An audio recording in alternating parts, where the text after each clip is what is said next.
Hey guys, Boy 32 here. Check it out. Got me the big old monster cup today. It was a long night last night, and the boys were heavy, and we were having a fire, and it was a lot of beer. But in any case, we got it early in the morning, and what we have here, guys, this is not a Glock. This is a Smith and Wesson. For you guys that haven't been following my channel lately, the joke is I don't own a Glock. Thanks. But in any case, all right, let's start off, guys.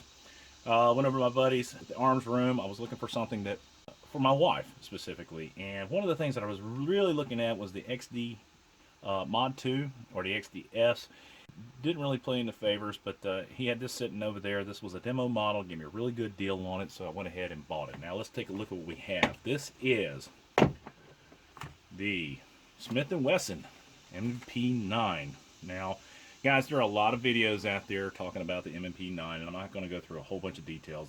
We went out and shot it yesterday at the range. My wife actually loved it, and I'll tell you the story how that happened here in a minute. But this thing comes with all the accoutrements, locks, spent shell, yada, yada, yada, the back straps, and an extra mag. So, all right, so on to the story about the range, and this is the reason why you're seeing this pistol right now. I wanted to find something that for my wife that she could shoot that was ergonomic, comfortable, low recoil. Now, one of the picks was the Walther PK380. Now, the Walther PK380 in its own rights is a halfway decent firearm, but I'm going to be doing another video about that firearm, telling you the reasons why I'm getting rid of it. And that's going to be interesting. It'll be coming down the road. So anyway, she shot the Walther PK380, and then I handed this to her, sight unseen. She's never held it before, and her first thoughts were, besides being the natural, normal, nervous for somebody who's pretty much only shot a gun once in her life. I know it's hard to believe with being my wife, but hey, you know, to each their own.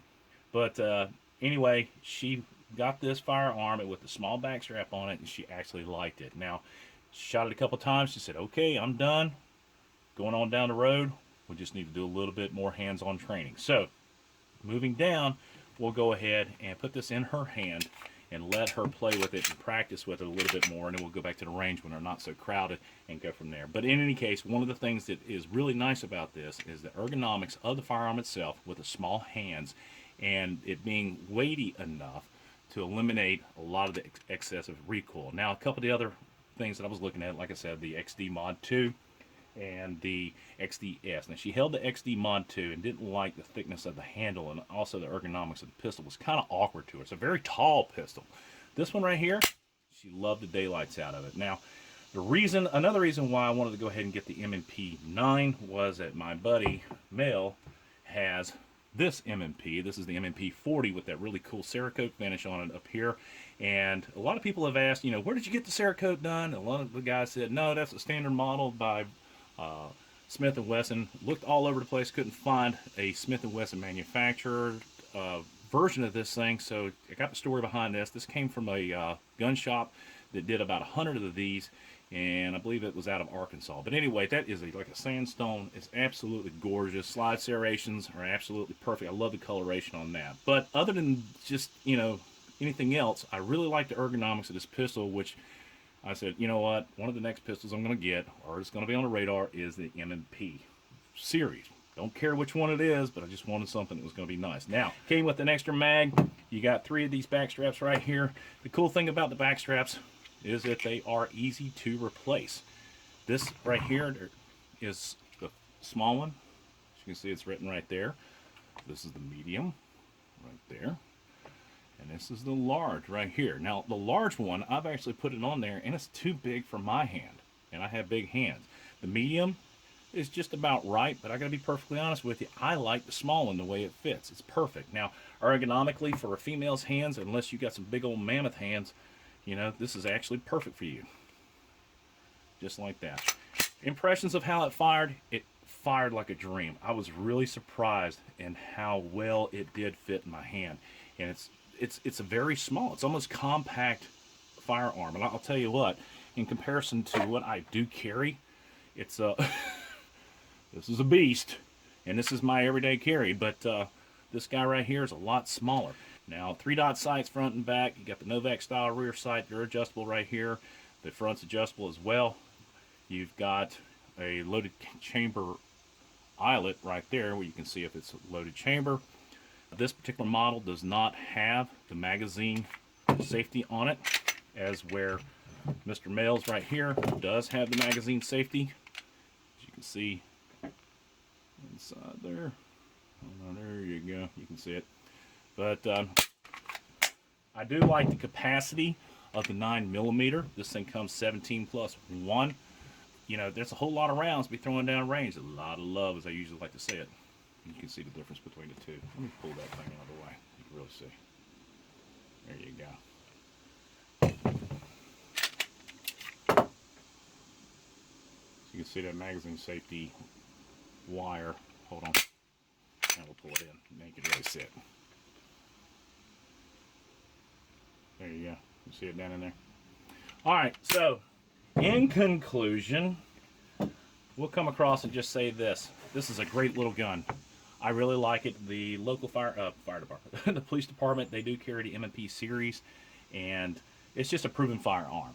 There's so many different variations of this thing. It first came out with the from the Sigma series, which, by the way, I had one, and it is a POS in my opinion.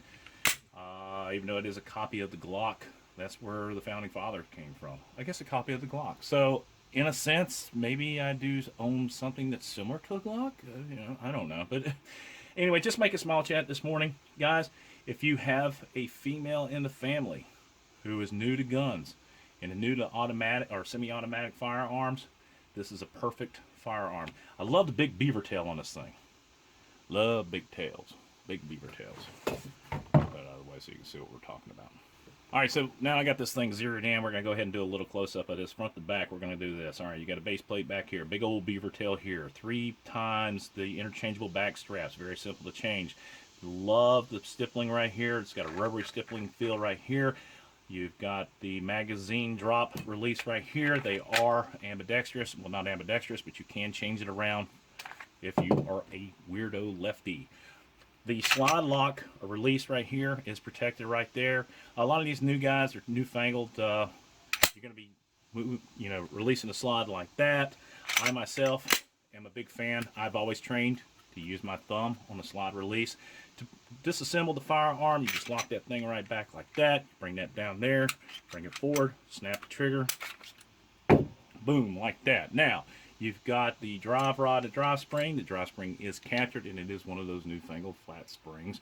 Pretty cool. Blue goes to the front. Always remember that. Of course, you're not going to be able to put it in there any other ways. Let's take a look at the barrel. That's what the barrel looks like. Polished feed ramps on this thing. And I wouldn't say they're polished, but hey, polished enough. No big deal. And it's got the Browning style block barrel end. Got the fire pin block right there in case you drop the damn thing. And it's very clean. Now, one of the cool things about this is gorgeous. Smith & Wesson, boys, you just got to do it right, man. This is a really nice firearm. Really impressed with it. Go ahead and put this thing back together. Very simple and easy to assemble. Put it right back. Bring it back in. The guide rails. It does have 4 guide rails internal, and basically they're self-cleaning. Guys, you don't have to lube this thing up as much as you normally would, like a metal gun, metal gun. You know, in a nutshell, that's basically it. You got the scallop slide serrations front to back. Really cool M&P 9 right there. You've got the Picatinny rail section, 3 sections right here. Put a light on it. And another thing that's really cool about the M&P series is the availability of aftermarket products. Now, I plan on going ahead and getting another one of those holsters by Vetter for this guy right here.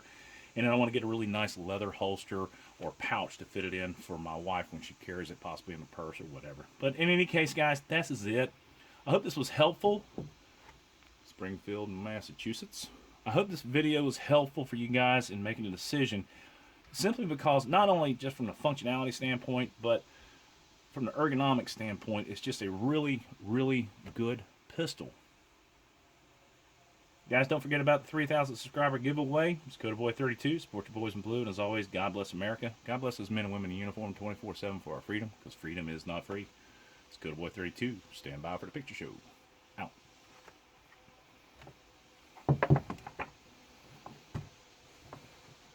That was fun.